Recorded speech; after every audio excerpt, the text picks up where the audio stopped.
5 сабаби асосии пайдо шудани дарди музмин дар мавқеи моядон. Ассалому алайкум дӯстон, ман Азиз Мансурович, доктор уролог-андролог ҳастам.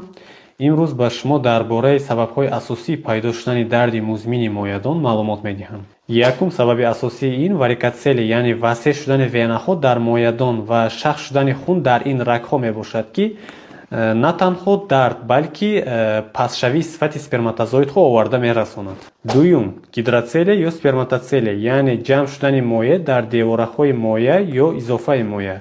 Сеюм, эпидидиморхити музмин.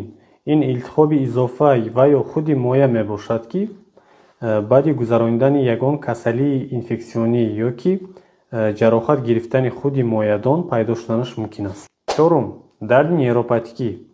ин дарде мебошад, ки аз сабаби зарар расидани ба якчанд торҳои асаб пайдо шуданаш мумкин аст. ин ҳолат бисёр вақт баъди гузарондани ягон амалиёти ҷарроҳӣ дар мавқеи тоз ба вуҷуд омаданаш мумкин аст. Панҷум сабаб, ин синдроми музмини дарди коз ё ин ки ба забони русӣ синдром хронической тазвой боли мебошад, ки бисёртар аз сабаби простатити музмин ба амал меояд.